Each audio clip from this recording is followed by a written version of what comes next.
말씀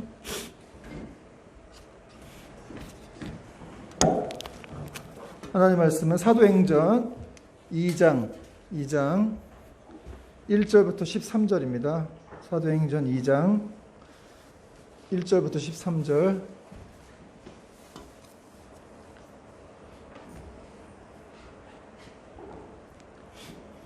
사도행전 2장 1절부터 13절입니다.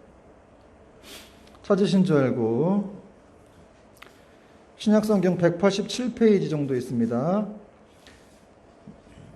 교독하겠습니다. 오순절 날이 이미 이름에 그들이 다 같이 한 곳에 모였더니 후련히 하늘로부터 급하고 강한 바람 같은 소리가 있어 그리 앉은 온 집에 가득하며 마치 불의 혀처럼 갈라지는 것들이 그들에게 보여 각 사람 위에 하나씩 임하여 있더니 이들이 다 성령의 충만함을 받고 성령의 말하게 하심을 따라 다른 언어들로 말하기를 시작한다. 그때 경건한 유대인들이 천하 각국으로부터 와서 예루살렘에 머물러 있더니 이 소리가 나매 큰 무리가 모여 각각 자기의 방언으로 자들의 말하는 것을 듣고 소동하여 다 놀라 신기하게 여겨 이르되 보라, 이 말하는 사람들이 다 갈릴리 사람이 아니냐? 우리가 우리 각 사람이 난 곳 방언으로 듣게 되는 것이 어찌 됨이냐?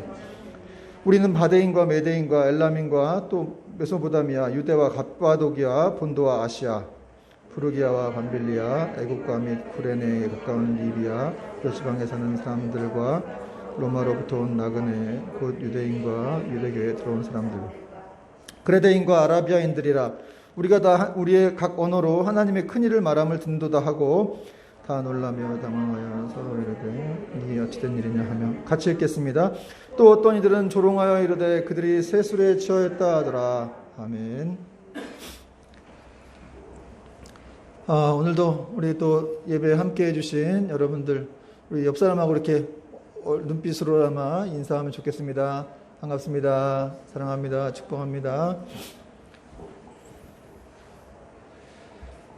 오늘 말씀의 제목은 그들이 다 성령의 충만함을 받아, 이렇게 되어 있는데 원래는 받고입니다.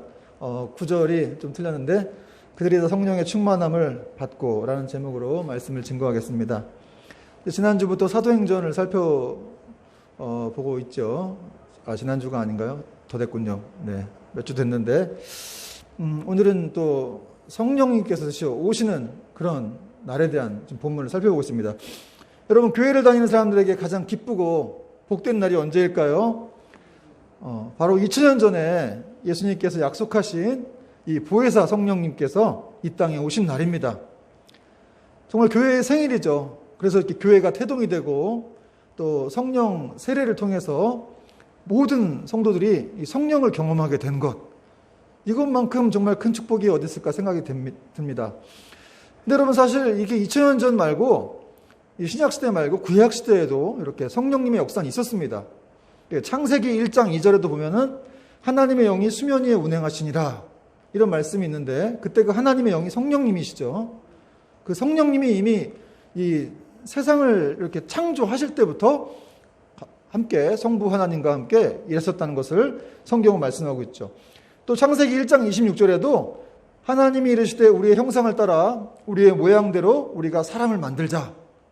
우리 이런 말이 나오는데 우리가 이 삼위일체 하나님 말씀하시는 거죠. 삼위 하나님, 성부, 성자, 성령 하나님이 이렇게 협력과 의논 속에서 사람이 만들어졌다, 이런 걸 또 얘기하고 있습니다. 여러분, 우리가 이렇게 뭐 흙으로 만들어진 존재이긴 하지만 여러분, 우리가 정말 이 위대하시고 높으신 그 삼위 하나님의 협력과 의논 속에서 우리가 만들어졌다는 것이죠.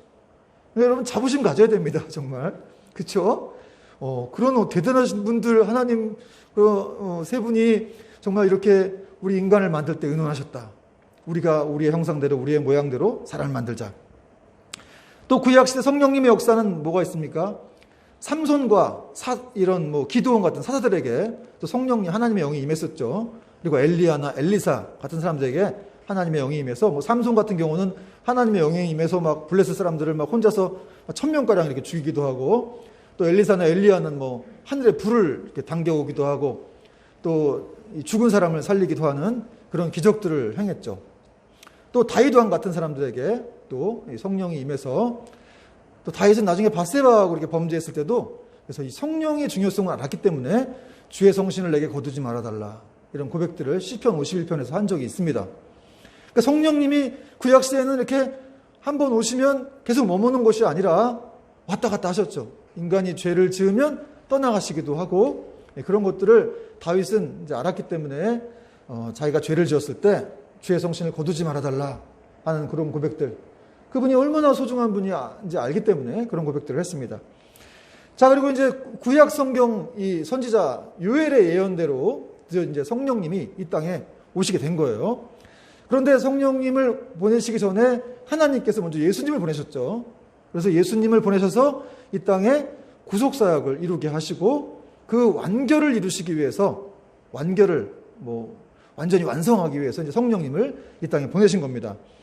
그래서 여러분, 우리는 이 성령 강림 사건을 통해서 2000년 전에 있었던 그 예수님의 구원 사역을 우리는 오늘날 현재 진행형으로 그걸 경험할 수가 있다는 거예요.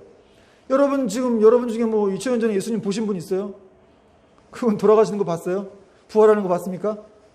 그러나 베드로가 고백했던 것처럼 우리가 그분을 보지 못하나 우리가 그를 사랑한도다, 이런 말씀을 하고 있죠. 그러니까 성령 강림을 통해서, 우리에게 오신 성령님을 통해서 우리가 그 예수님을 경험할 수가 있게 된 거예요.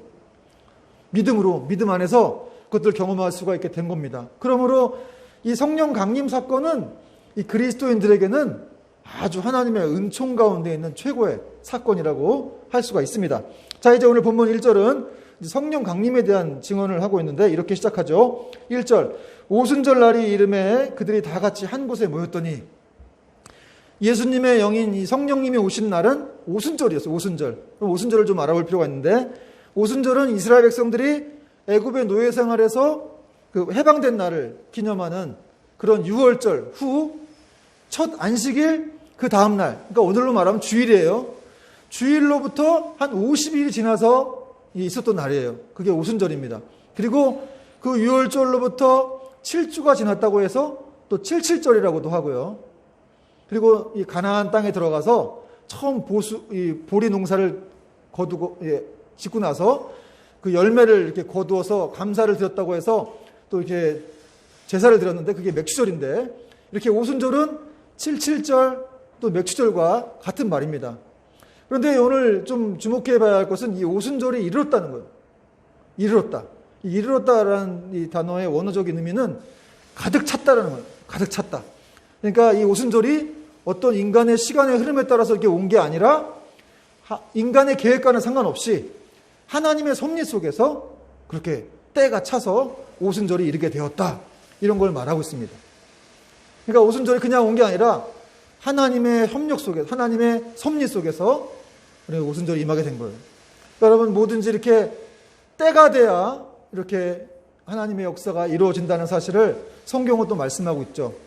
여러분, 우리 기도응답도 그래요. 때가 돼야 되는 거예요.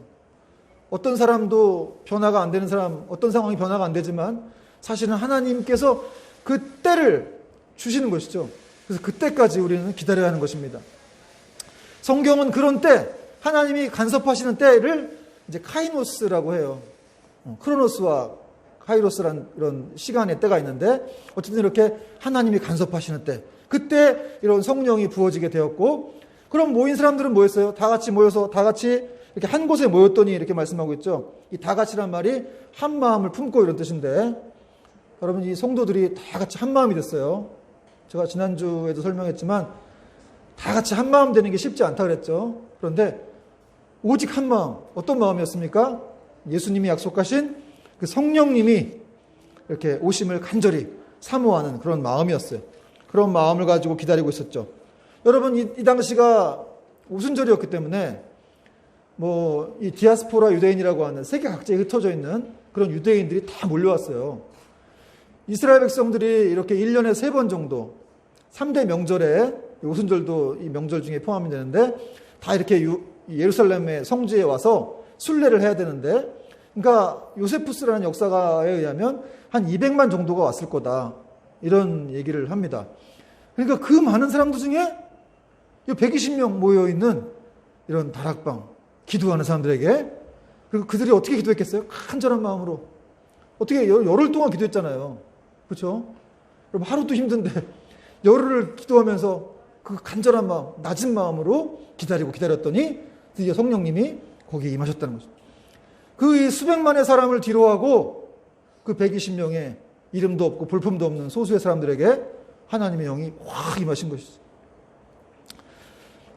그리고 이제 2절은 그런 이 성령님의 이 역사가 어떻게 임했는지, 이 기도하는 공동체에, 기도의 재단에 바쳐진 이 공동체에 성령님이 어떻게 강하게 임하셨는지를 이제 2절은 설명하고 있는데, 2절 말씀 같이 한번 읽어볼까요? 시작. 호련히 하늘로부터 급하고 강한 바람 같은 소리가 있어 그들이 앉은 온 집에 가득하며. 여러분, 호련히 하늘로부터.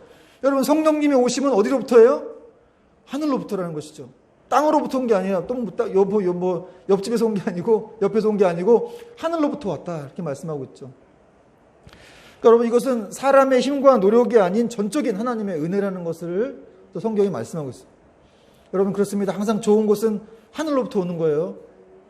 여러분, 세례 요한은 우리가 하늘로부터 그 하나님이 주신 바가 아니면 우리는 받을 수 없다, 이런 세례 요한이 고백을 했는데, 사실 여러분이 갖고 있는 거, 받고 있는 건 모든 거 다 하나님이 주신 겁니다.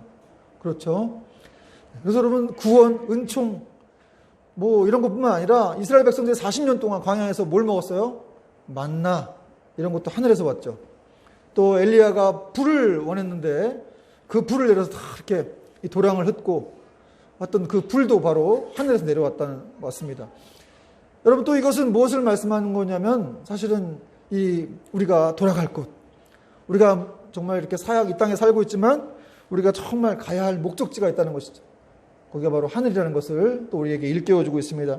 빌립보서 3장 20절은 우리의 시민권이 하늘에 있다.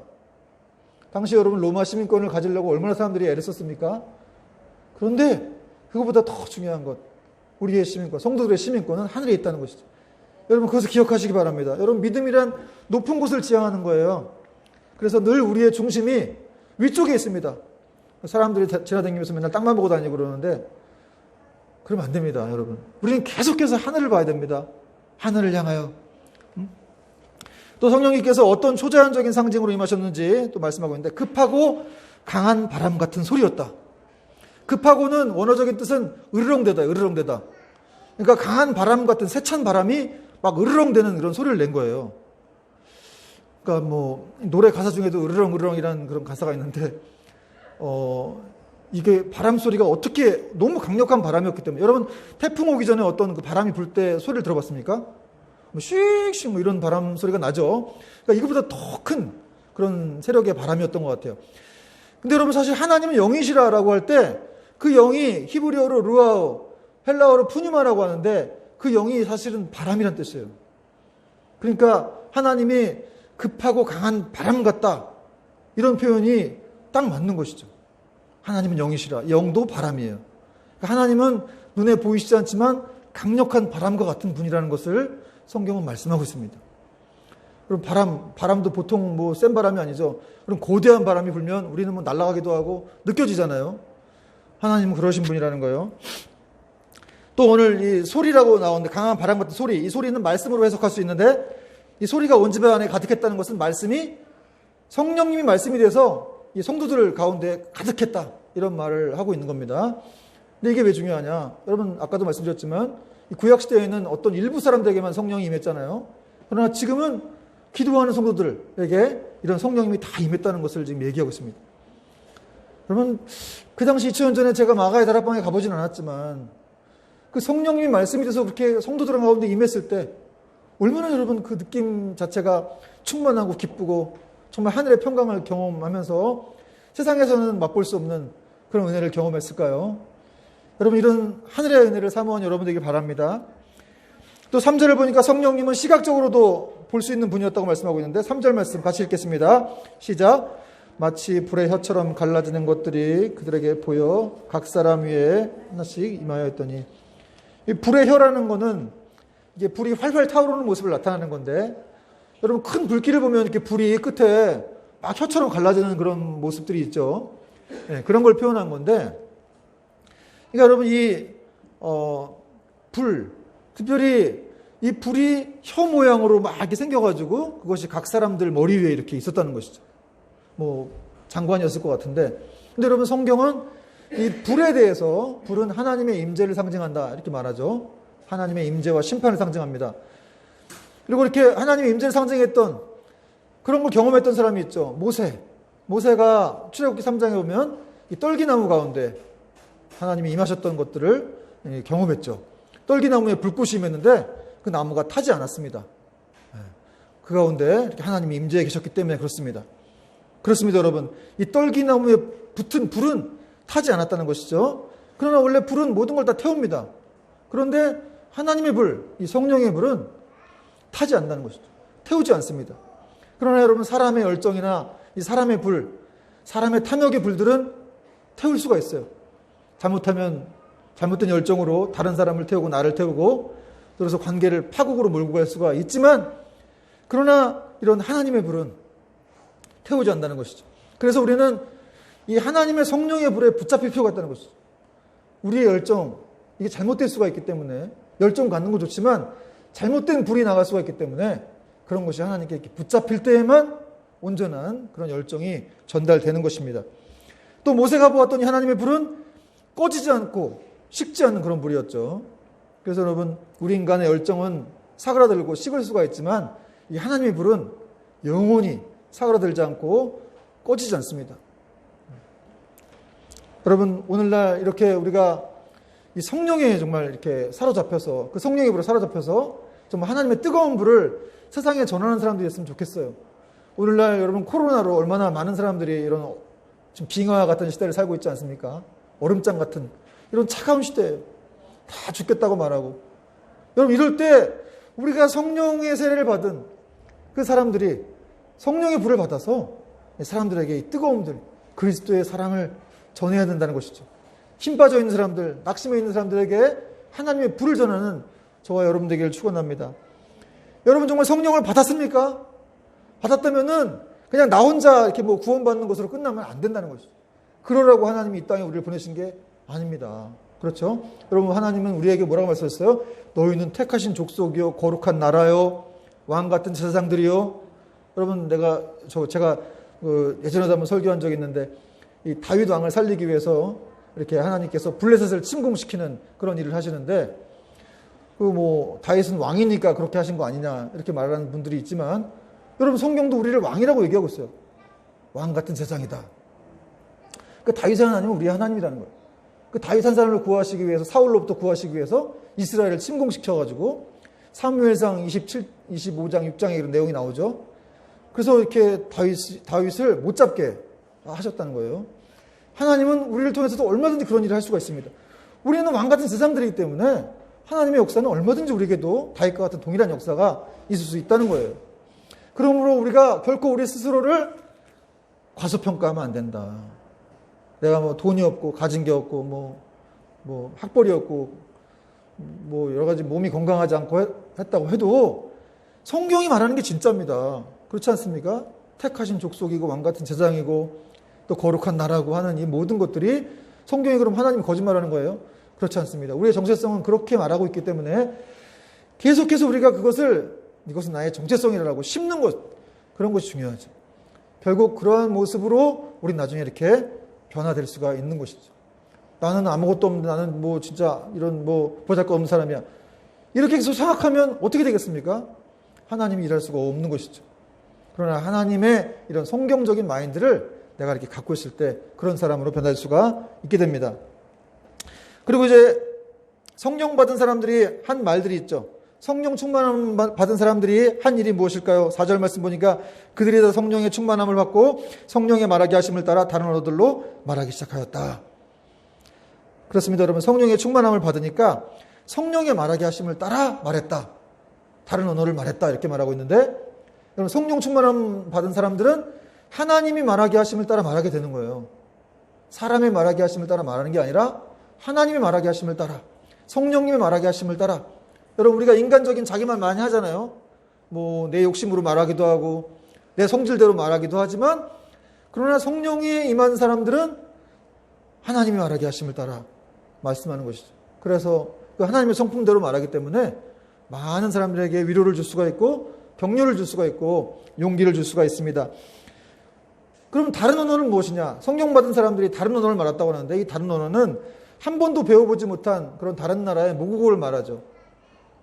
이게 하늘에서 내려온 어떤 방언이라든가 이런 게 아니라 이렇게 외국어를 말하는 거예요. 다른 나라 말들. 그러니까 갈릴리 사람들이 한 번도 이 촌 사람들이 외국에 나가본 적도 없는데 그들이 이렇게 다른 나라의 언어를 말했어요.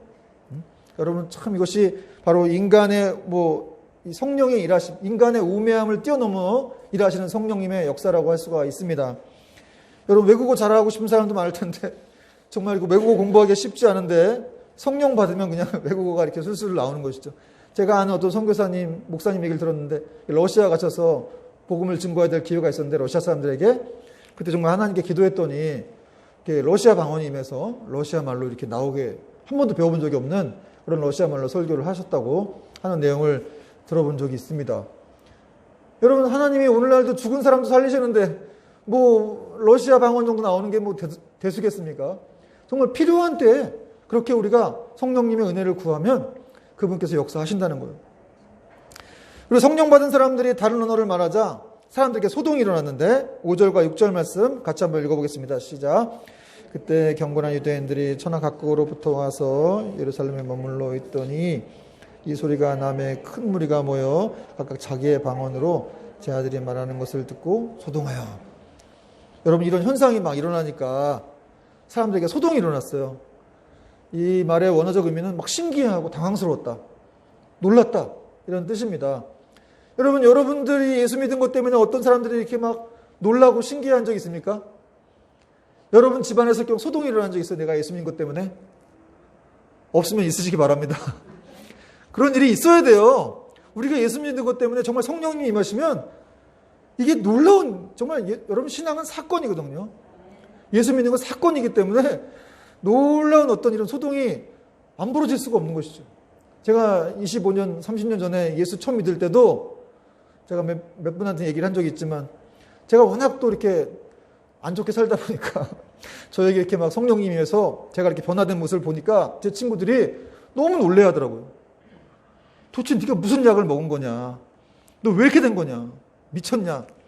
이런 부터 시작해서 어떤 사람은 저한테 내가 하나님을 믿지 않지만 널 보니까 진짜 하나님 살아계신 것 같다. 이런 얘기도 한 적이 있고. 여러분 정말 이렇게 소동이 일어나는 것 수밖에 없는 것이죠. 완전히 사람이 변화되기 때문에 그런 사람들은 당황스럽고 놀람을 이렇게 느낄 수밖에 없는 것이죠. 제가 3.1교회에 있을 때 대만 선교를 갔었는데 거기 이제 10년 동안 갔던 대만 선교 동세시은당이라는 교회가 있는데 거기 이제 한 분이 왕미녀라는 분이 계셨어요. 교통사고가 나서 한번 이렇게 중환자실에 들어갔다가 그렇게 막 교회를 핍박하고 화내고 그러셨는데 한번 이렇게 병원에 가셨다가 선교사님의 기도로 이분이 예수님을 믿었습니다. 그리고 성령이 임했죠. 그러니까 그렇게 마음이 변화가 됐겠죠. 그러면서 이분의 집이 4층이었는데 그 4층 전체 집에 4층 한 층이 다 우상들로 가득 쌓였던 집이었어요. 관우 우상, 유비 우상, 그래갖고 갖가지 우상들을 다 갖다 놨어요. 그거 제가 선교 가고 제가 다 치웠는데 한여름에 너무 더워가지고 죽는 줄 알았는데 정말 그때 그 우상들을 다 치우겠다는 거예요. 내가 예수 믿으면 이제 예수님만 믿어야 되지 않겠냐. 그래서 그 우상들 다 때려부시고 치우고 해가지고 그 대만 지역사회에 큰 소동이 있었어요. 왜냐하면 그렇게 대만에서 그런 일을 하면 이분이 잘못하면 매장될 수도 있는 그런 상황이었는데 아주 성령님이 정말 강하게 역사하셨고 이분 자체도 아주 충성스러운 그런 분이었어요. 그러니까 나는 예수님만 믿겠다. 이거 있으면 안 되지 않냐. 그래서 막 이렇게 다 철거해버리고 쳐부시고 다 가지고 저희가 불태우고 그랬는데 그때 그 남편분이 약간 이렇게 약간 슬쩍 해가지고 그 이제 부인분한테 막 혼나시고 그런 적도 있었는데 그걸 다 합치면 몇 천만 원이 넘는다 그래요. 그 우상들 그걸 다 부순 거예요. 여러분 예수 믿는다는 것이 이런 것이 있죠. 성령님의 역사를 통해서 정말 사람이 완전히 변화가 되고 막 사람들이 놀라고 이 소동이 벌어지는 것입니다. 여러분 이렇게 특별히 오늘 다른 언어를 말해서 다 막 사람들이 놀라고 했던 일들은 이 갈릴리 사람들이 너무너무 배운 것이 없고 그런 무식한 어부들이었기 때문에 더 사람들이 놀랬죠. 그래서 7절 말씀 보니까 다 놀라 신기하게 여겨 이르되 보라 이 말하는 사람들이 다 갈릴리 사람이 아니냐. 약간 이렇게 좀 이렇게 이건 비하하는 거예요. 갈릴리 사람, 이 갈릴리 지역이라는 동네가 워낙 학군적으로도 너무 안 좋고 배운 게 너무 없는 사람들이기 때문에 여기서 이런 막 외국어를 말하고 이런 역사가 일어나니까 너무 놀란 거죠. 8절, 우리 각 사람이 나는 곳 방언으로 자기들의 고향의 그 외국어로 듣게 되는 것이 도대체 어찌됨이냐 이렇게 놀란 겁니다. 그리고 성경은 이제 예루살렘으로 순례를 온 각 나라에 흩어졌던 유대인들에 대한 기록들을 쫙 하고 있는데 그 내용이 이제 9절, 10절, 11절 이렇게 나오는데 제가 읽어볼게요. 9절, 우리는 바데인과 메데인과 엘람인과 또 메소보다미아, 유대와 갑바도기아, 본도와 아시아. 10절, 브루길라와 밤빌리아, 애국과 및 구레네에 가까운 리비아 여러 지방에 사는 사람들과 로마로부터 온 나그네 곧 유대인과 유대교회에 들어온 사람들과 11절, 그레데인과 아라비아인들이라 우리가 다 우리의 언어로 하나님의 큰일을 말함을 듣는도다 하고, 여러분 이게 지금 각 나라 사람들을 다 열거해놨어요. 왜 이렇게 성경이 많이 열거를 했을까요? 이게 당시에 전 세계예요. 그 당시에 유대 사람들이 볼 때 전 세계인데 그 전 세계가 지금 하나가 됐다는 거예요. 하나가. 그 사람들이 와서 자기 나라 그 난 곳 방언으로 그 말로 모국어로 그걸 듣다 보니까 이렇게 언어가 하나로 통일이 된 것이죠. 그걸 느낀 거예요. 여러분 원래 인간의 언어가 이 창세기에 나오는 바벨탑 사건 이후에 여러 개로 나뉘었죠. 바벨탑은 인간이 높은 건물을 쌓아가지고 하나님과 되려고 했던 그런 일이었죠. 근데 그때 하나님이 내려오셔서 인간들의 언어를 이렇게 혼잡하게 하셨어요. 이 사람들의 언어를 다 다르게 하자. 그 당시만 해도 인간들의 언어가 하나였는데 다 다르게 해가지고 그들을 흩어버리셨죠. 바벨이라는 뜻은 이렇게 혼잡하게 한다. 뭐 이런 뜻인데 그 당시에 그렇게 됐던 일들을 이렇게 오늘 성령님이 임하심을 통해서 이 언어의 장벽을 뛰어넘고 온 세계가 하나 된 것을 지금 말씀하고 있는 겁니다. 각 나라의 사람들이 다 이렇게 자기 나라 말로 다 알아들은 거죠. 제가 지금 한국말로 이렇게 설교를 하고 있는데 각 나라 사람들이 다 자기 나라 말로 들은 거예요. 통역기도 없이. 그러니까 다 이렇게 제가 말한 것이 다 전달된 것이죠. 그래서 그렇게 모여있던 사람들이 다 성령이 충만해진 가운데 이렇게 하나님의 큰일을 말하게 되었다. 말함을 듣는도다. 이렇게 사람들은 고백을 했다는 것이죠. 여러분 여기 마가의 다락방에 모인 사람들은 정말 인생 최고의 날이었겠죠. 성령님이 임하셔서 정말 그 성령의 충만함을 받고 갑자기 막 방언이 터져서 그런 일을 통해서 사람들이 막 신기하고 놀라하고, 여러분 이렇게 하나님은 이런 성령님을 통해서 또 새로운 믿음의 공동체인 교회를 탄생시키신 것입니다. 그러므로 여러분 우리도 성령이 임한 사람들로서 성경은 뭐라고 말씀하고 있습니까? 성령님과 교제하라. 성령님을 절대 무시하지 말고 그분과 교제하기 위해서 날마다 성령 충만함을 구하라. 명령형으로 되어 있잖아요. 때가 악하니라 성령 충만함을 구하라. 이렇게 말씀하고 있습니다. 그리고 여러분 오늘 말씀을 통해서 특별히 여러분들에게 전달해 줄 수 있는 말씀은, 하고 싶은 말은 바로 교회는 건물이 아니라는 것이죠. 교회는 건물이 아닙니다. 바로 교회는 이렇게 성령이 내주하고 있는, 성령님을 모시고 있는 바로 저와 여러분이 교회라는 사실입니다. 그러므로 여러분 교회에게 진정으로 필요한 것은 무엇입니까?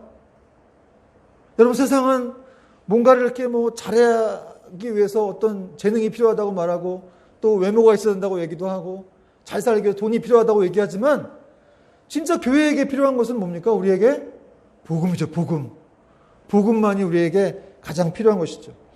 에베소서 2장 10절 이렇게 말씀하는데 우리는 그의 만드신 바라 그리스도 예수 안에서 선한 일을 위해서 지으심을 받은 자니, 이 선한 일이 하나님의 구원 사역을 말하는데 이 복음을 얘기해요. 그러니까 우리는 그분의 만드신 바, 이 걸작품인데 너희가 그분의 선한 일을, 복음을 이렇게 전하기 위해서 지음받은 그런 하나님의 작품들이다. 이게 성경은 말씀하고 있다는 것이죠. 그러므로 우리는 계속해서 이 복음에 대해서 알아야죠. 복음은 무엇이냐? 바로 그리스도 예수를 말하는 거예요. 그 예수가 나를 위해서 십자가에 대신 지으시고 십자가에 대신 죽으시고 부활하셔서 나에게 새 생명을 주었다는 것. 그분 예수와 우리는 계속해서 이렇게 교제하며 살아가고 있는데 그 교제 가운데 우리는 얼마나 예수님을 알려고 하고 또 복음에 대해서 우리는 깊이 알고 있는가, 그런 것들을 오늘 성경은 말씀하고 있다는 것이죠. 여러분 우리는 이 땅에 살아가면서 성령님과 계속해서 교제를 해야 되고 예수님과 동행해야 될 줄 믿습니다. 어떤 유튜브에서 어떤 목사님 설교 제목을 봤는데 이런 제목이었어요. 돈보다 예수님이 더 좋아하셨습니까? 그래서 제가 딱 보고 좀 뜨끔할 분들이 많았겠다 이런 생각이 들었는데, 돈보다 예수님이 더 좋아하셨습니까? 여러분, 우리는 정말 예수님이 난 예수님이 더 좋습니다 이렇게 고백해야 될 줄 믿습니다. 많은 사람들이 너 예수님이 좋아, 돈이 좋아, 선택하라 그러면 입으로는 예수님을 선택하겠다고 하겠지만, 그러나 하나님은 이 재물과 하나님을 동시에 섬할 수 없다, 겸하여 섬을 수 없다라고 말씀하실 정도로 이 돈의 위력을 말씀하셨는데, 여러분, 사실 우리는 어떻게 보면 그렇게 돈도 좋아하고 또 예수님도 좋아하고 그럴 수가 있겠죠. 그러나 하나님은 그렇지 않죠. 여러분, 하나님에게 있어서의 복음은 자기 아들을 주실 만큼의 큰 가치였어요. 그래서 우리에게는 그 복음이 얼마만큼의 가치가 있는지 우리는 생각해 볼 필요가 있다는 것이죠. 여러분, 하나님 말씀하세요. 내가 너를 사랑한다. 너를 위해서라면은 내 아들을 대신 십자가에 못 박을 만큼 나는 너를 사랑한다. 여러분이 우리가 실패했든 성공했든 많이 배웠든 못 배웠든 아무 상관없어. 가진 것이 있든 없든 그런 건 상관없이 주님은 우리를 사랑한다. 우리가 지금 실패하는 가운데 있다 할지라도, 또 지금 비록 넘어져서 아예 못 일어나는 그런 상황에 있다 할지라도, 그런 상황에서도 하나님은 너는 내 아들이고 내 딸이다 이렇게 말씀하고 있는 겁니다. 그게 바로 십자가 사건이에요. 나는 여전히 거기에 있다는 것이죠. 너를 여전히 바라보고 있고 너를 사랑하고 있고, 여전히 지금도 그때 2000년 전에 그 십자가 사랑으로 내가 너를 돌보고 있다. 여전히 너에게 눈을 뗀 적이 없다 이렇게 말씀하고 있는 것이죠. 그러므로 우리가 연약하고 넘어진다 할지라도, 그 모습을 보고 사람들이 손가락질하고 우리에게 비방을 한다 할지라도, 우리를 향한 하나님의 사랑과 소망은 결코 변함이 없습니다. 그것이 십자가예요. 우리를 향한 하나님의 소망과 사랑, 세상에서 막 우리를 비방하고 너 왜 그렇게 살아? 그렇게 얘기해도 하나님은 결코 우리를 비방하지 않습니다. 우리를 향한 소망과 사랑은 결코 변함이 없다는 거예요.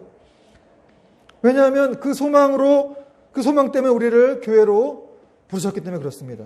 여러분, 교회는 어떤 잘난 혼자만의 교회가 아니라 부족한 우리가 함께 지어져가는, 예수 안에서 함께 지어져가는 그런 공동체이죠. 하나님의 공동체. 그러므로 이 세상을 복음으로 변화시킬 가장 합당한 일꾼은 바로 저와 여러분이에요. 왜냐하면 우리가 교회이기 때문에 그렇습니다. 하나님의 소망인 교회. 지금 세상에서 교회를 욕하고 개독교라 그러고 여전히 막 비판하고 그러는데, 그럼에도 불구하고 하나님의 살아있는 교회는 세상의 소망인 줄 믿습니다. 우리가 다시 초대교회로 돌아가서 성령의 충만함을 받는다. 이 성령의 충만함을 받는다는 건 말씀을 따라 사는 걸 말해요.